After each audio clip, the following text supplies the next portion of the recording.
Shalom teman-teman semua. Kali ini saya ingin lagi membagikan pesan Tuhan, membagikan isi hati Tuhan. Semoga ini bisa menjadi berkat dan teman-teman semua juga bisa berjaga-jaga di hari-hari terakhir. Dan agar teman-teman tahu apa yang sedang terjadi sih saat ini di atmosfer kita, apalagi di alam roh. Nah, karena pembahasan saya kali ini akan lebih ke dunia spirit, yaitu dunia roh. Jadi untuk kita orang Kristen, karena Tuhan kita adalah roh, seharusnya ini bukan hal yang tabu untuk kita bahas. Jadi saat ini akan saya mulai dengan kebohongan iblis terbesar, yaitu iblis bisa menjadi sebagai malaikat terang. Iblis bisa menyusukan, memberikan pikiran-pikiran kita seakan-akan dia itu sedang memberikan jalan kepada kita. Dan agar teman-teman tahu, iblis itu kalau mau dibandingkan dengan kita manusia, kalau kita berpuasa, iblis tidak makan. Kalau kita bilang kita mengenal Tuhan, iblis itu bisa melihat Bapa itu secara langsung. Kalau kita katakan kita mengerti firman Tuhan, iblis pun mengerti firman Tuhan. Bahkan dia mencobai Yesus dengan firman, teman-teman. Tapi satu hal yang kita bisa menang dari iblis, karena iblis tidak punya kerendahan hati. Iblis tidak ada kasih, dan itu ada pada kita manusia yang diciptakan oleh Tuhan. Jadi sebenarnya iblis itu tidak ada power, tidak ada kekuatan apapun lagi saat ini. Dia hanya sebagai macan ompong, teman-teman. Bagi kita yang percaya dan kita yakin akan hal ini, jangan mau diintimidasi oleh iblis. Jangan mau dibodohi-bodohi oleh iblis.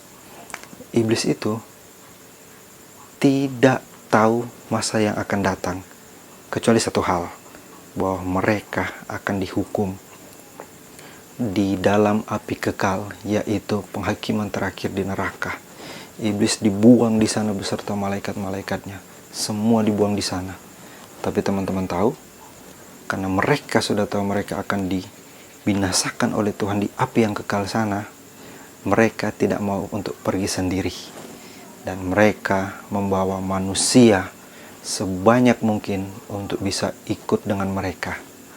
Dan akhir-akhir ini, jika teman-teman, saya bisa katakan hal ini, jika teman-teman ada kepekaan dalam dunia roh, dalam spiritual, teman-teman pasti mengerti, akhir-akhir ini banyak secari hal yang tidak beres. Karena teman-teman tahu, rencana iblis salah satunya membengkokkan kita, umat percaya, dari kebenaran. Seakan-akan kita melakukan itu untuk Tuhan, tapi ternyata tidak. Seakan-akan kita itu memberi untuk Tuhan, pada kenyataannya tidak. Seakan-akan kita menyembah Tuhan Yesus di gereja, tapi kita juga meninggikan mamon. Mamon itu adalah kekayaan. Kita cari Yesus mau diberkati, kita cari Yesus mau sehat, kita cari Yesus mau aman. Itu kebohongan iblis terbesar. Jadi cari Yesus satu-satunya untuk keselamatan. Selebihnya itu akan ditambahkan kepadamu, teman-teman, tanpa kita meminta sekalipun. Kecuali satu. Teman-teman pasti dengar doa Yabes kan? Kiranya engkau memberkati aku berlimpah-limpah dan memperluas daerahku. Karena Yabes dalam kebutuhan, bukan keinginan. Karena dia dalam suku Israel itu dia dikucilkan. Kalau dia tidak bisa memperluas daerahnya, dia akan mati. Jadi kita harus tahu benar bagaimana kita menempatkan diri. Bukan doa Yabes itu kita gunakan untuk memperluas usaha kita, untuk memperluas nafsu kita, keinginan kita, memperbesar kekayaan kita. Jadi kita jadikan Yesus itu sebagai dukun, teman-teman. Datang minta berkat, datang minta berkat, minta berkat. Akhirnya di saat pencobaan datang, diizinkan terjadi dalam hidupmu, kau pasti jatuh. Dan kau jatuh itu, teman-teman, hanya Yesus yang bisa mengangkat kamu kembali. Ingat, iblis tidak tahu masa depan, kecuali dia tahu dia akan dihukum oleh Tuhan. Nah, jadi buat teman-teman, jangan percaya sama sekali akan ramalan. Karena saya dapat pengertian begini. Iblis memberikan stimulus, memberikan doktrin di otak kita. Nah, ada kendaraan. Oke. Nah, jadi di saat doktrin itu dimasukkan dan kita jadi percaya akan hal itu, maka dia bisa menyatakan itu di kehidupan nyata. Contohnya begini, jika iblis menanamkan rasa takut kepada kita, kita nonton film horor, jalan di kegelapan, langsung teringat, wah kalau gelap ada iblis, ada setan. Itu ditanamkan terus, akhirnya orang Kristen jalan tempat gelap, permisi. Ngapain orang Kristen begitu? Kalian itu mempermalukan Yesus, teman-teman. Makanya saran saya jangan nonton lagi film horor ya. Karena iblis itu menanamkan otak kepikiran kita akan hal-hal takut hal ini.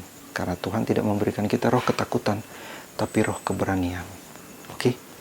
Nah, kemudian jangan percaya akan ramalan, karena itu semuanya dari setan.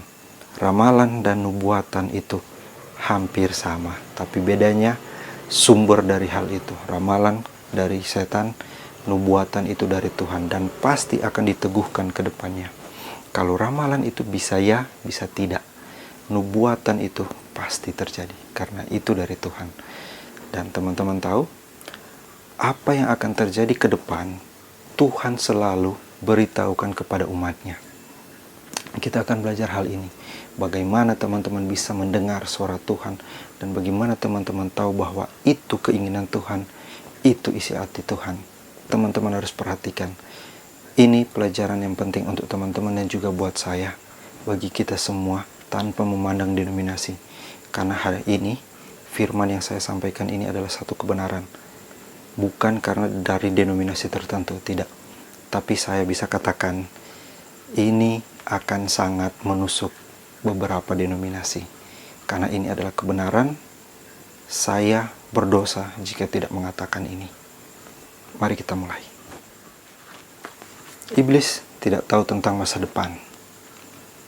Tapi satu hal yang dia tahu, dia akan dibinasakan, dia akan dihukum. Tapi Tuhan Yesus adalah Tuhan kita, mengetahui segalanya, masa yang akan datang dan masa lalu. Nah, iblis hanya tahu masa lalu, makanya dia selalu mengingatkan kembali apa yang sudah terjadi, yang kita alami. Dan itu menuduh kita, kamu berdosa, kamu berdosa, kamu berdosa. Tapi kalau Yesus, marilah kepadaku, hai engkau yang letih lesuh, aku akan memberikan kelegaan kepadamu. Oke. Yesus memberitahukan kepada kita apa yang akan terjadi ke depannya bagi kita yang memiliki hal ini. Kita baca dalam Yohanes 16 ayat 13 ya. Tetapi apabila Ia datang, yaitu Roh kebenaran, Ia akan memimpin kamu ke dalam seluruh kebenaran. Roh kebenaran. Teman-teman perhatikan. Roh kebenaran. Ia akan memimpin ke dalam seluruh kebenaran, sebab Ia tidak akan berkata-kata dari dirinya sendiri, tetapi segala sesuatu yang didengarnya itulah yang akan dikatakannya. Perhatikan kalimat ini, Ia akan memberitakan kepadamu hal-hal yang akan datang. Sekali lagi, Ia, Roh kebenaran itu, apabila Ia datang, ini yang dijanjikan oleh Tuhan Yesus, Ia akan memberitakan kepadamu, pada saya, hal-hal yang akan datang. Ia memberitakan kepada kita hal-hal yang akan datang. Seperti teman-teman baca dalam perjanjian lama, semua nabi-nabi Tuhan selalu katakan, ini yang akan kulakukan, ini akan kulakukan, ini akan terjadi, ini akan terjadi, ini akan terjadi. Jika kau tidak bertobat, ini akan terjadi. Semua Tuhan gunakan perantaraan para nabi. Dan di perjanjian baru, kita semua itu dipakai Tuhan. Bukan orang-orang tertentu. Tapi kita harus memenuhi syaratnya Tuhan dulu, agar bisa dipakai seperti itu. Bagi kita semua teman-teman, saya dan teman-teman semua yang menonton video ini, ataupun punya teman-teman yang mengalami pengalaman, experience spiritual, seperti yang akan saya katakan ini, kita yang bisa mendengar suara Tuhan, patut mengucap syukur, dan patut berbangga dan berbahagia. Karena mengapa? Karena dalam diri kita itu adalah, kita mempunyai roh Tuhan, yaitu roh kebenaran. Dan roh kebenaran itulah yang memampukan saya, diri saya sendiri, untuk memperkatakan kebenaran ini. Karena saya bisa berkata, bukan dari diri saya sendiri, tapi sesuai dengan apa yang firman Tuhan sampaikan. Apa yang firman Tuhan sampaikan, itu yang saya sampaikan. Karena bukanlah kuat dan gagah saya, melainkan oleh rohmu, oleh roh Tuhan. Oleh roh Tuhanlah, bukan kuat dan gagah saya. Zakaria 4 ayat 6. Maka berbicaralah ia, katanya, inilah firman Tuhan kepada Zerubabel bunyinya, bukan dengan keperkasaan dan bukan dengan kekuatan, melainkan dengan rohku, firman Tuhan semesta alam. Ya, bukan dengan kekuatan, bukan dengan keperkasaan, melainkan rohku, rohnya Tuhan sendiri. Dan roh itu yang menguatkan diri saya, hingga saya bisa berani berkata kebenaran. Dan teman-teman harus punya ini, harus punya. Tuhan tuntut kita harus punya ini, agar kita bisa menyuarakan kebenaran. Bahkan dalam perjanjian lama seperti yang sudah saya katakan tadi, Tuhan memberitahukan kepada nabi-nabi apa yang akan terjadi ke depan. Seperti yang Tuhan beritakan kepada Nabi Yoel. Tuhan utus malaikatnya sampaikan ini kepada Nabi Yoel, inilah yang akan terjadi di hari-hari terakhir, bahwa aku akan mencurahkan rohku ke seluruh manusia. Lebih jelas kita baca dalam Yoel 2 ayat 28. Kemudian daripada itu akan terjadi bahwa aku akan mencurahkan rohku ke atas semua manusia. Semua manusia, bukan golongan tertentu, jabatan tertentu, atau tingkatan-tingkatan tertentu, tapi semua manusia. Dijelaskan, maka anak-anakmu, laki-laki dan perempuan, akan bernubuat. Teman-teman harus percaya ini, kamu bisa bernubuat. Orang-orangmu yang tua akan mendapat mimpi. Orang tua kita yang hidup dalam Tuhan, Tuhan kasih visinya Tuhan lewat mimpi. Bahkan kita juga bisa mendapatnya. Teruna-terunamu akan mendapat penglihatan. Seperti saya juga. Saya mendapat penglihatan itu dari Tuhan. Penggenapan Nabi Yoel. Juga ke atas hamba-hambamu laki-laki dan perempuan akan kucurahkan rohku pada hari-hari itu. Tuhan kita dari zaman perjanjian lama hingga perjanjian baru ini tidak pernah berubah. Dia tetap sama, dulu, sekarang, bahkan sampai selama-lamanya. Ya teman-teman, kalau Tuhan bisa bicara kepada para nabi di zaman perjanjian lama, Tuhan juga bisa bicara kepada kita semua lewat nubuatan Nabi Yoel di umat perjanjian baru saat ini. Oke teman-teman, kita semua Tuhan bicara itu, tidak ada golongan tertentu. Untuk itu, agar kita dipakai Tuhan, kita harus memiliki yang namanya roh Tuhan. Agar roh itu yang connect dengan Tuhan itu, jika Tuhan memberitahukan kepada kita, roh itu meneruskannya kepada kita. Jadi Tuhan berbicara lewat rohnya kepada kita. Kalau roh Tuhan tidak ada dalam hidup kita, saya jamin tidak bisa. Tuhan tidak bisa bicara. Tuhan tidak bisa menyatakan keinginannya, menyatakan isi hatinya, menyatakan kehendaknya kepada kita.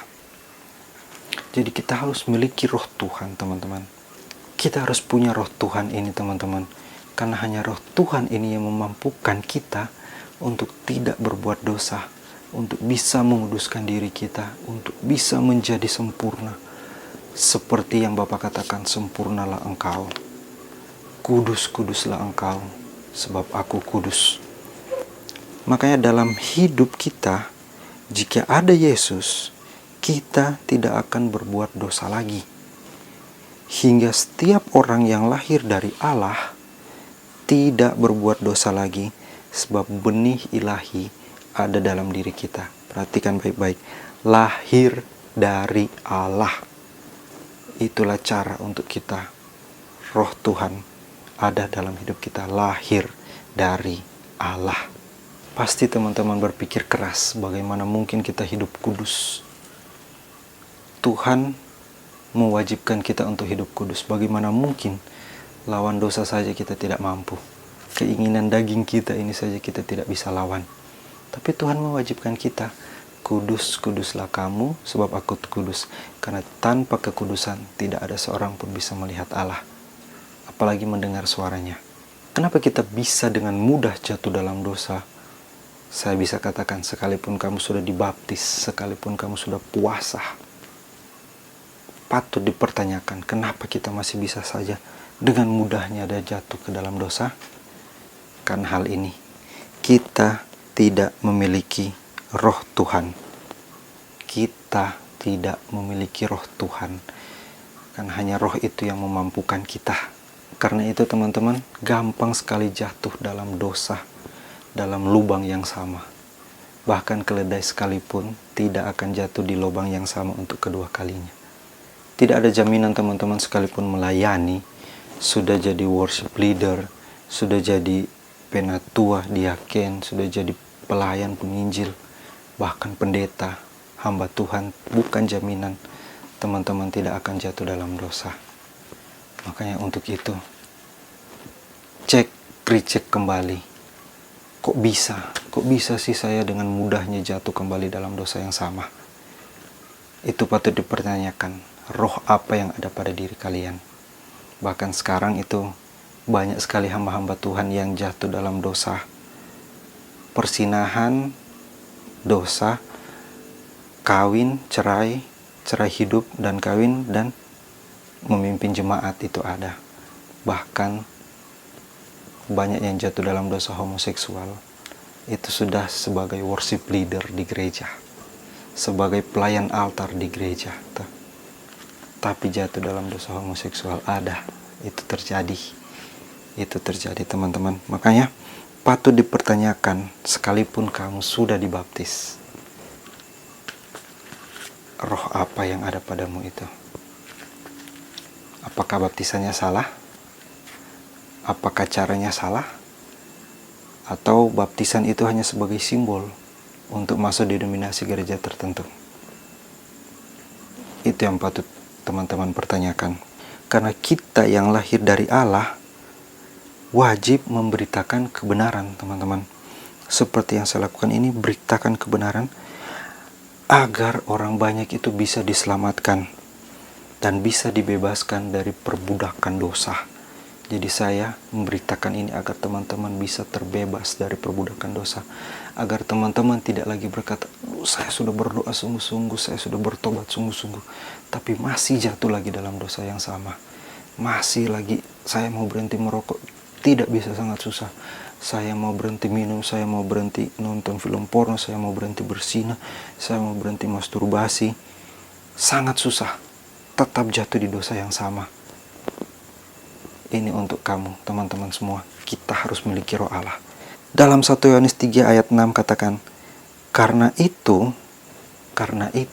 dengar baik, setiap orang yang tetap berada di dalam Dia tidak berbuat dosa lagi. Setiap orang yang tetap berbuat dosa tidak melihat dan tidak mengenal Dia.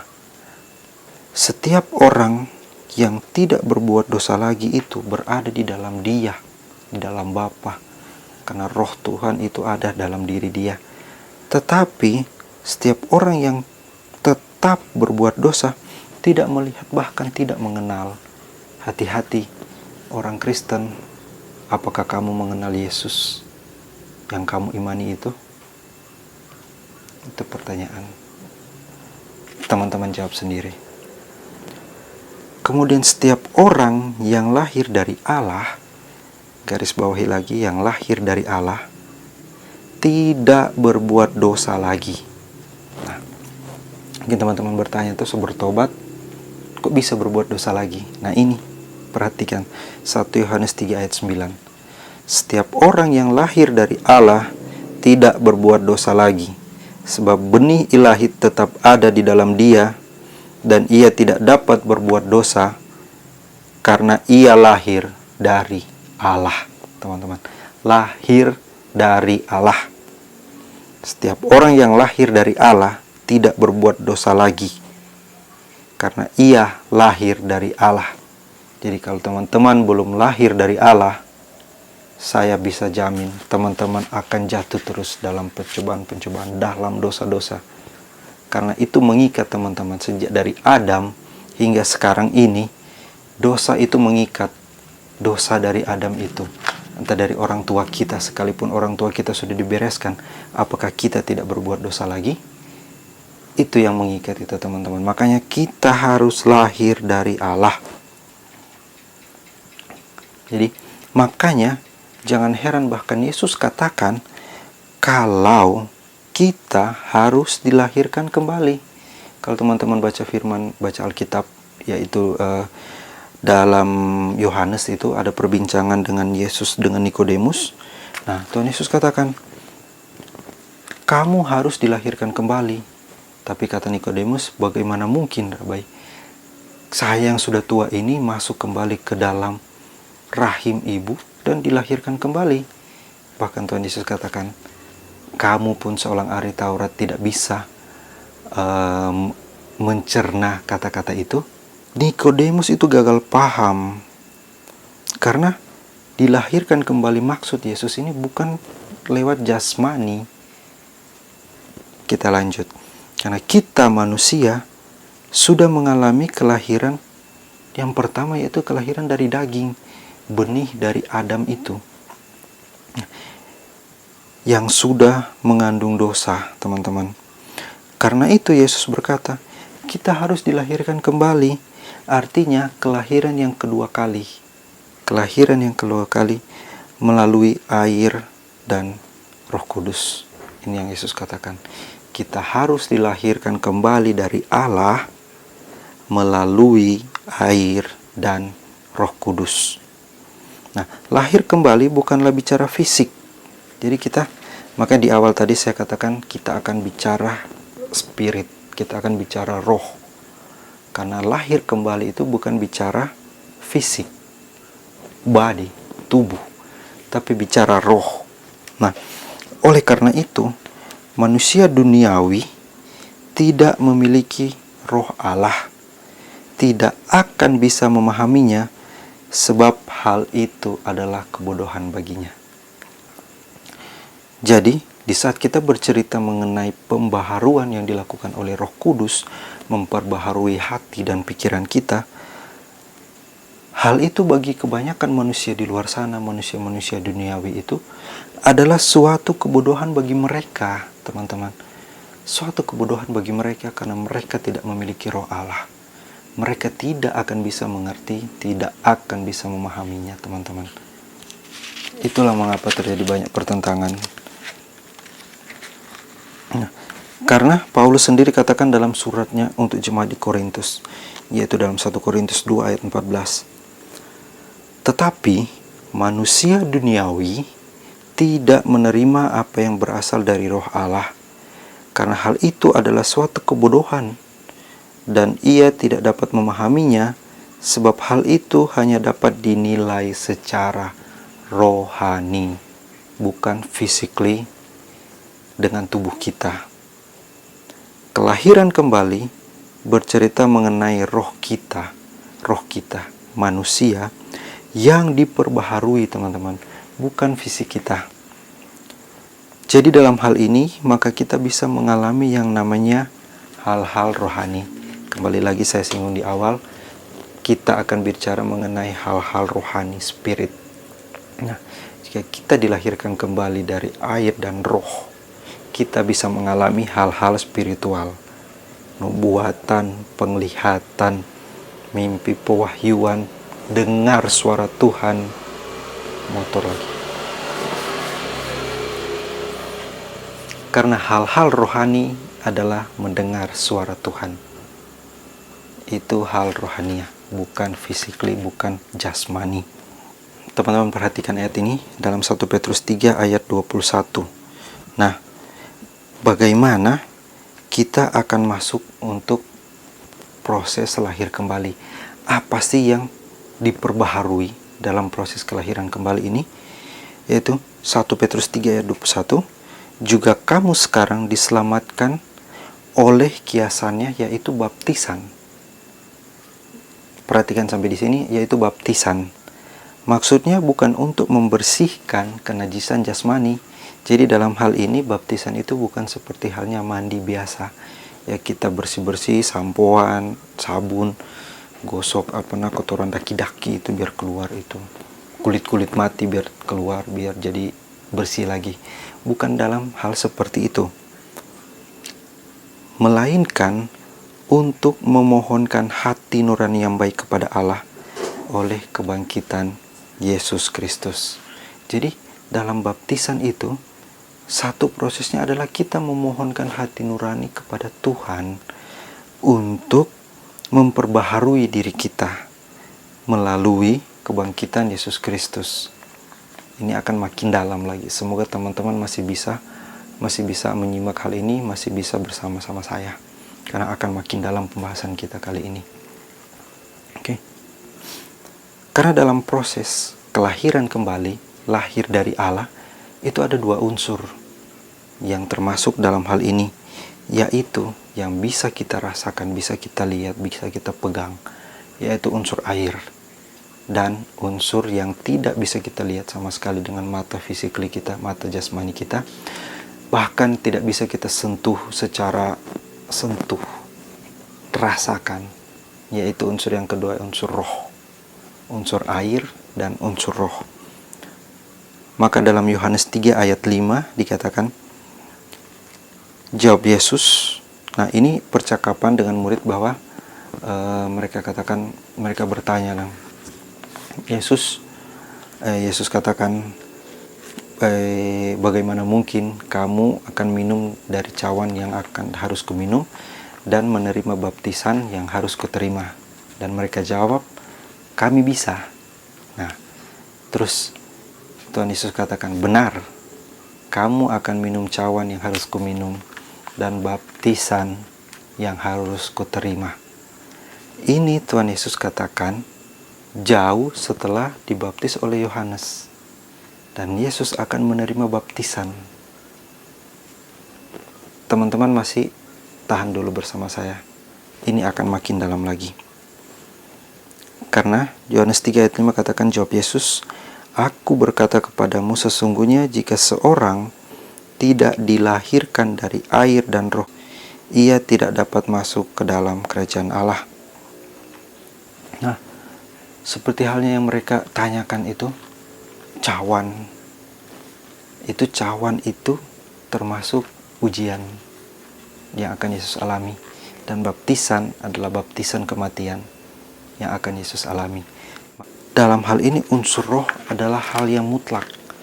Karena itu kita meminta hati nurani, karena hanya Tuhan yang bisa memberikan kita hati nurani agar kita bisa diperdamaikan hubungan kita dengan Dia.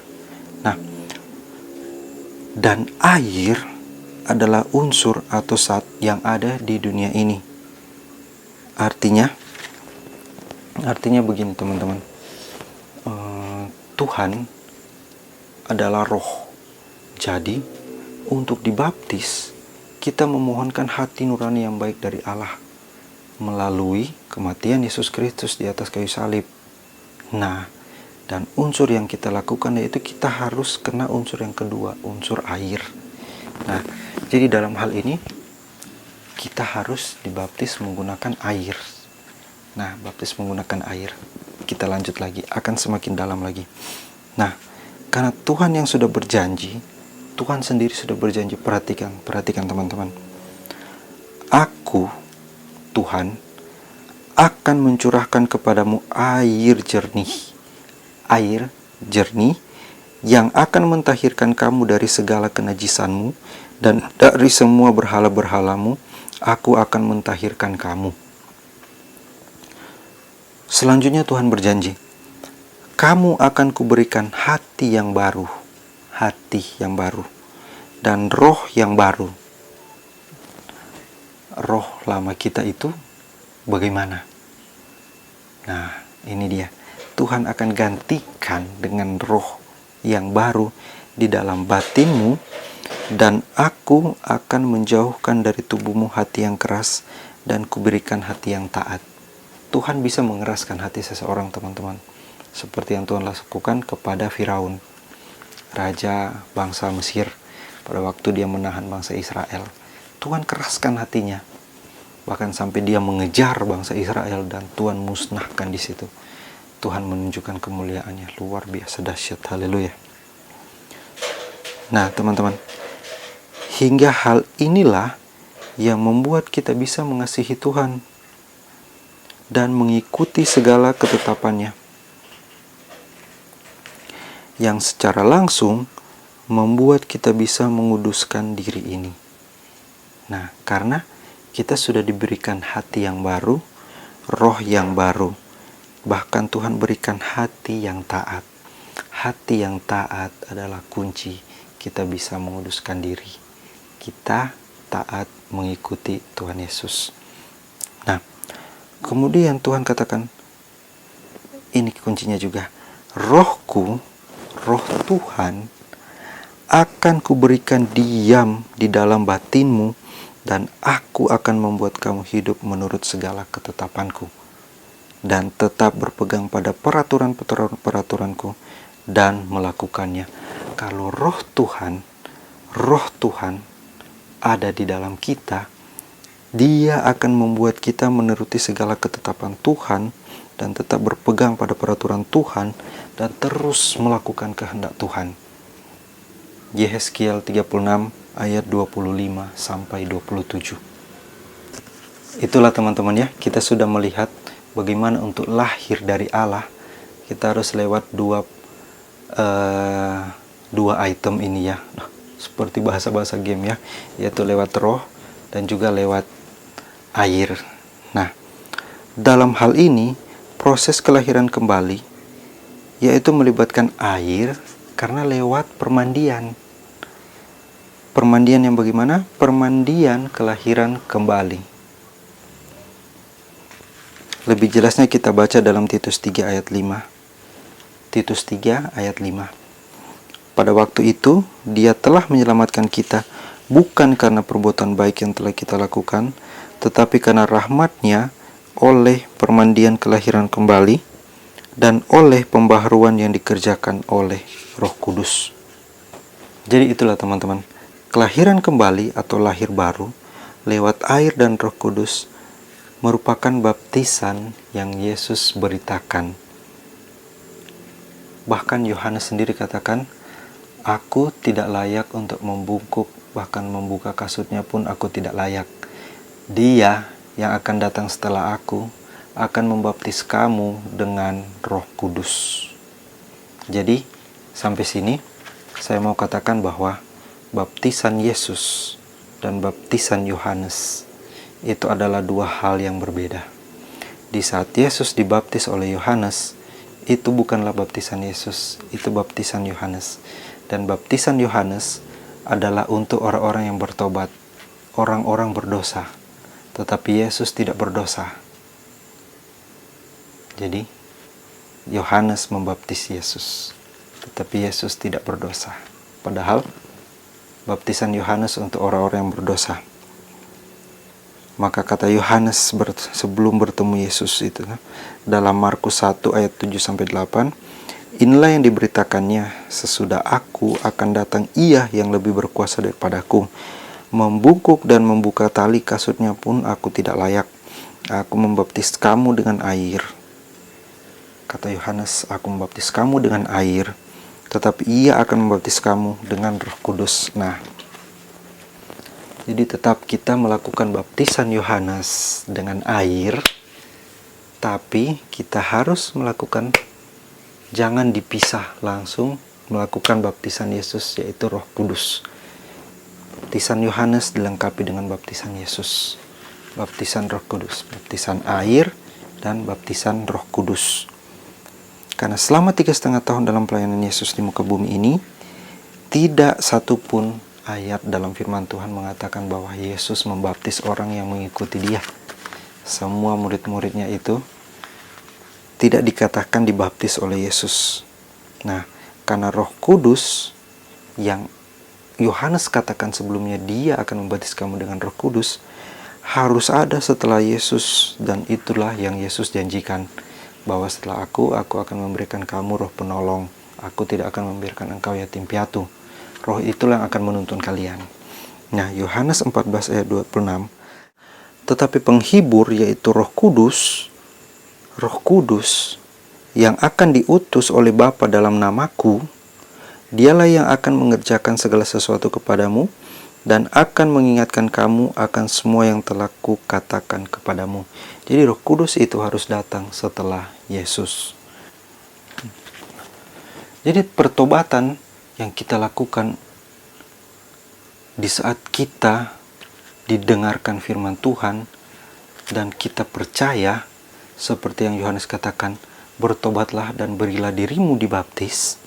Nah, tanda seseorang bertobat bahwa dengan sadar diri, seperti yang saya katakan tadi, mereka mendengar firman Tuhan. Nah, bagaimana mereka mungkin mendengar kalau tidak ada yang memberitakan? Nah, itu kan, bagaimana yang memberitakan kalau tidak ada yang pergi? Nah, seperti yang saya lakukan ini, memberitakan. Nah, untuk itu, tanda seorang bertobat bahwa dengan sadar memberi diri dibaptis. Dalam Kisah Para Rasul 22 ayat 16. Dan sekarang, mengapa engkau masih ragu-ragu? Bangunlah, berilah dirimu dibaptis dan dosa-dosamu disucikan sambil berseru kepada nama Tuhan. Nah, jadi tanda pertobatan harus dengan sadar sepenuhnya memberi diri sendiri untuk dibaptis. Bukan disuruh bertobat, baptis, ataupun diantar, yuk, bahkan dibawa oleh orang lain.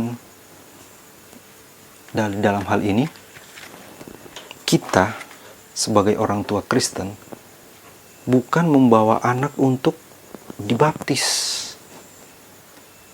tapi anak itu sendiri yang harus mengaku dengan mulutnya bahwa dia bertobat.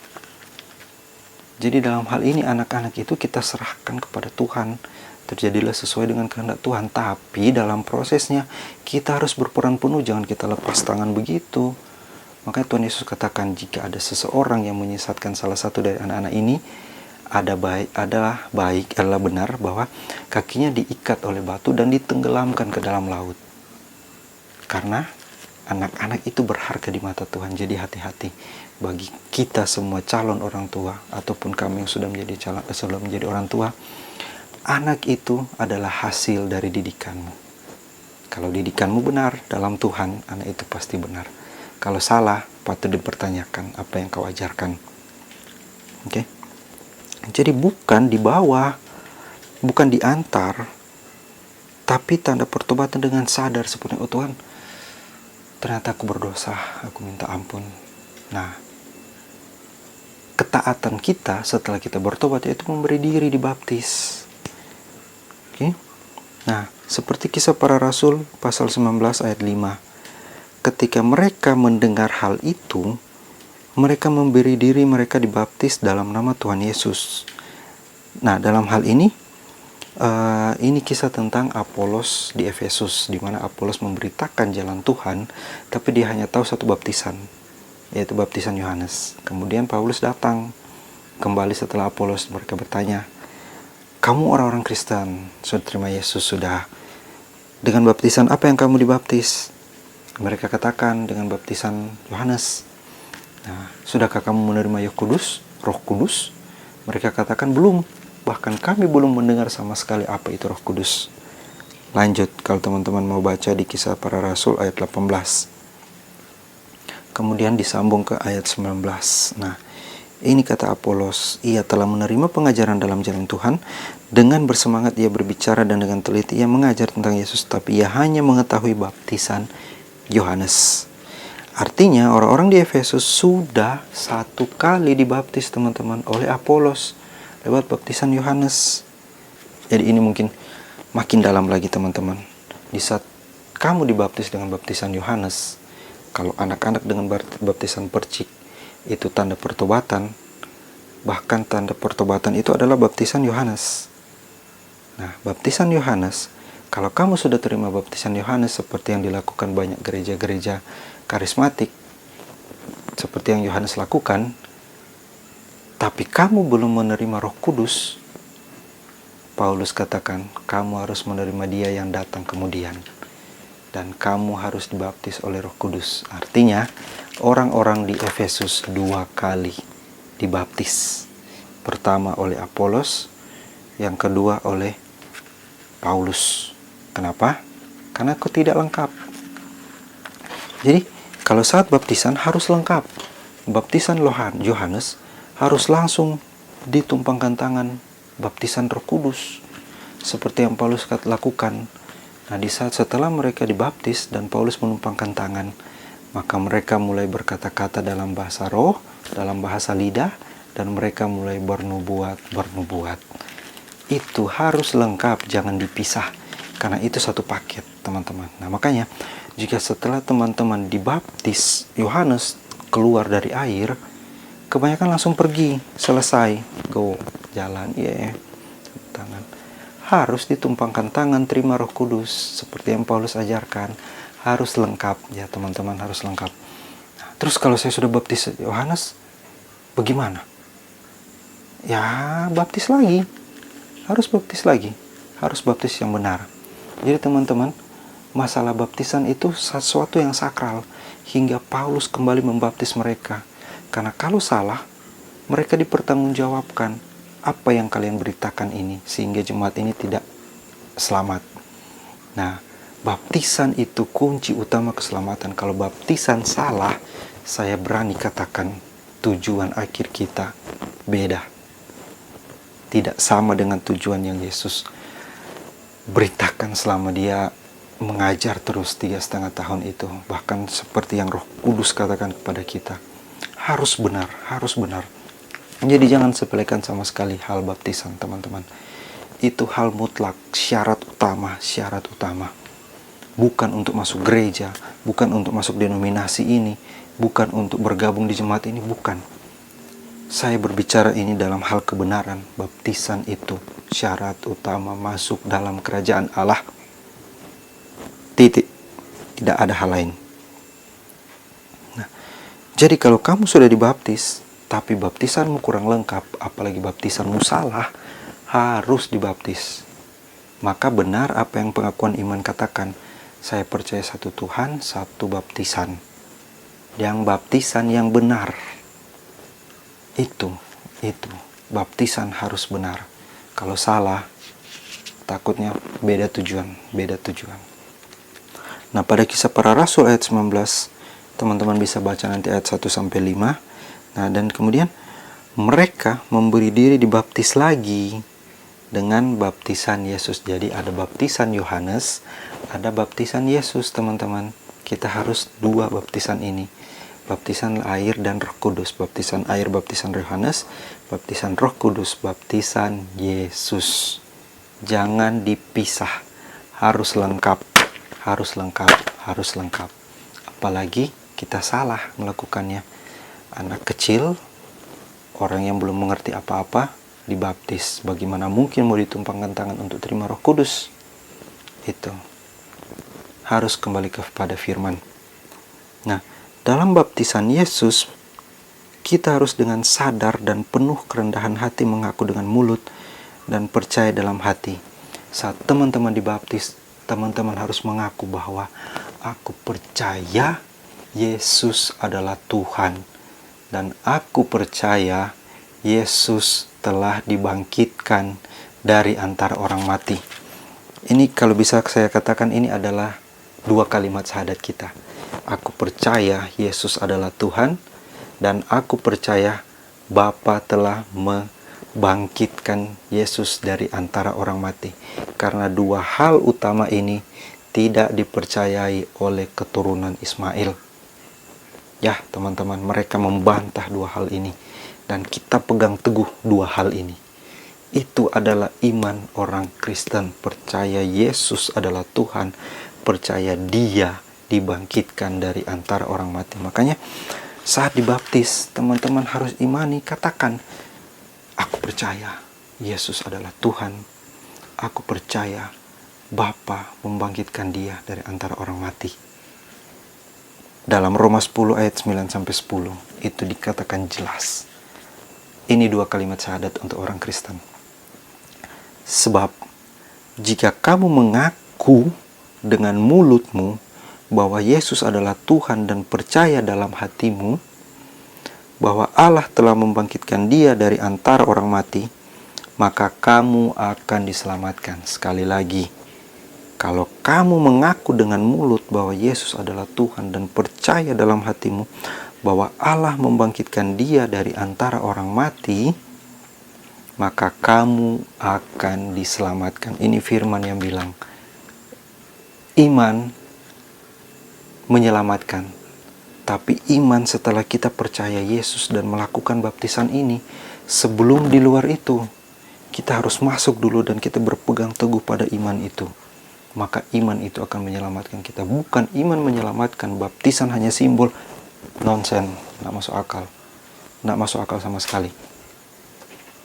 Iman itu timbul dari pendengaran akan firman Tuhan. Nah, iman itu timbul di saat kita menerima Tuhan dulu, kita baptis dulu, baru kita pegang teguh pertahankan iman itu. Kalau sebelumnya kita bicara iman, saya nonsen itu. Dipukul oleh keturunan Ismail di Pakam, 1M, pang, langsung tinggalkan Yesus. Banyak terjadi. Bahkan Miss Indonesia pun mau bilang kurang pintar, dia tinggalkan Yesus. Jadi seperti itu ya teman-teman. Kamu harus mengaku dengan mulut dan kamu harus percaya dalam hatimu. Selanjut, karena dengan hati orang percaya dan dibenarkan, dan dengan mulut orang mengaku dan diselamatkan. Hati percaya, mulut mengaku. Kalau anak-anak, kalaupun dibaptis tapi hanya ikut-ikut, ya misalnya ikut pacar, ikut teman-teman, yang penting euforianya ikut baptis. Salah, kamu harus mengerti benar mengapa kamu dibaptis. Apa janji Tuhan yang akan kamu terima di saat kamu dibaptis. Itu harus kamu mengerti. Yesus sendiri berkata bahwa benar kita bisa menerima baptisan yang harus Yesus terima. Yang sudah saya katakan tadi dalam Markus 39 dalam perbincangan itu. Jawab mereka, kami dapat. Yesus berkata kepada mereka, memang kamu akan minum cawan yang harus kuminum, dan akan dibaptis dengan baptisan yang harus kuterima. Baptisan apa yang akan Yesus terima? Nah, baptisan inilah dalam prosesnya harus kita ikuti benar. Lihat teman-teman. Lihat teman-teman. Semoga teman-teman masih berpegang hingga saat detik ini. Masih ikut terus. Karena ini menyangkut keselamatan teman-teman. Keselamatan teman-teman. Karena saya bertanggung jawab bagi teman-teman sekalian. Nah, Yesus bukan berbicara soal baptisan Yohanes. Tapi kita akan dibaptis sama. Yesus bukan bicara mengenai baptisan Yohanes pada saat perbincangan ini. Kamu akan menerima baptisan yang akan kuterima. Kamu juga akan menerimanya. Nah, sama seperti Yesus dalam baptisan kematiannya. Jadi kita harus menerima baptisan dalam kematian Yesus, teman-teman. Dalam proses baptisan Yesus, kita dibaptis dalam kematian, dalam penguburan, dan kebangkitannya. Jadi, baptisan Yohanes dan baptisan Yesus. Baptisan Yohanes air, baptisan Yesus Roh Kudus. Prosesnya baptisan Yesus dalam kematian, dalam penguburan, dan dalam kebangkitannya. Bukan berarti secara harafiah kita mati. Bukan seperti itu, teman-teman. Perhatikan yang Roma 6 ayat 3-5 katakan. Atau tidak tahukah kamu bahwa kita semua telah dibaptis? Ini surat Paulus kepada jemaat di Roma yang sudah dibaptis, teman-teman. Ingat, sudah dibaptis. Dalam Kristus, telah dibaptis dalam kematiannya. Kita sudah dibaptis dalam kematian Yesus. Dan dengan demikian kita telah dikuburkan setelah kita mati. Kita telah dikuburkan bersama-sama dengan Dia oleh baptisan dalam kematian, supaya sama seperti Kristus telah dibangkitkan dari antara orang mati oleh kemuliaan Bapa dibangkitkan. Demikian juga kita akan hidup dalam hidup yang baru. Jadi kita harus melewati 3 proses: kematian, penguburan, kebangkitan, agar kita bisa hidup dalam hidup yang baru. Ini yang firman katakan, teman-teman, bukan perkataan saya. Ini perkataan firman. Karena banyak orang masih memandang sepele soal baptisan. Sekali lagi saya katakan, teman-teman, baptisan itu hal paling terutama dalam keselamatan kita, iman orang percaya. Kalau baptisan kita salah, nanti di akhir kita akan salah. Dan iblis mematahkan, iblis menyerongkan, iblis membengkokkan hal ini, teman-teman. Ingat, baptisan hal yang paling utama dalam keselamatan. Jangan main-main dengan baptisan. Padahal dalam Alkitab, baptisan itu adalah hal yang utama dan juga menentukan keselamatan orang banyak. Karena jika kita tidak masuk dalam baptisan kematian Yesus, maka kita tidak akan menjadi satu dengan kematiannya. Artinya jika baptisan yang kita lakukan tidak sesuai firman Tuhan, maka kita tidak akan mengalami kebangkitan bersama Yesus. Tubuh kita diubahkan sama seperti Yesus. Jadi kalau kita tidak masuk dalam baptisan kematian, penguburan, dan kebangkitannya, mohon maaf, firman katakan kita tidak akan bisa dibangkitkan dengan tubuh kemuliaan itu, seperti yang Tuhan Yesus janjikan. Jadi sia-sialah iman kita. Jadi gereja itu harus mengatakan kebenaran. Jangan hanya datang ibadah, kasih perpuluhan, persembahan, semua kamu akan diberkati, dibukakan tingkap-tingkap langit, dicurahkan berkatnya. Nonsense. Itu bukan gereja, teman-teman, mohon maaf. Tapi itu hanya menyukakan diri sendiri. Bukan Yesus yang dipermuliakan, tapi mamon. Karena dalam mamon itu pertumbuhannya wow. Semua mengutamakan duit. Oke? Karena kejatuhan hamba Tuhan terbesar adalah mamon. Dalam uang. Banyak gereja-gereja besar, entah karismatik, mau gereja Protestan, itu kebanyakan jatuh dalam uang. Nah, untuk ayat penutup dalam Roma 6 ayat 5. Ini meneguhkan semua yang saya bahas saat ini. Sebab jika kita telah menjadi satu dengan apa yang sama dengan kematiannya, kita juga akan menjadi satu dengan apa yang sama dengan kebangkitannya. Jadi jelas, jika jalan cara kita benar, kita akan satu sama-sama dengan Yesus. Jadi kalau jalan kita salah, kita pasti tidak akan sama dengan Yesus. Kita harus baptis dengan kematiannya, dan kita akan dibangkitkan oleh Bapa dengan kuasa yang Dia bangkitkan Yesus dari antara orang mati, teman-teman. Jadi itu jangan anggap sepele tentang baptisan. Mohon maaf saya harus katakan ini. Gereja sudah melenceng, banyak ajaran-ajaran yang hanya menyenangkan hati jemaat, menyenangkan telinga jemaat.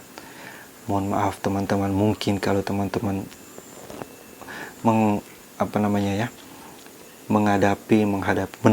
menemukan hal ini di tempat teman-teman beribadah sekarang, mohon maaf saya katakan, teman-teman harus berdoa, minta penyertaan Tuhan. Tuhan, bagaimana dengan saya? Bukan meninggalkan gereja itu, minta pertolongan Tuhan. Tuhan, saya mau firman yang benar, firman yang murni.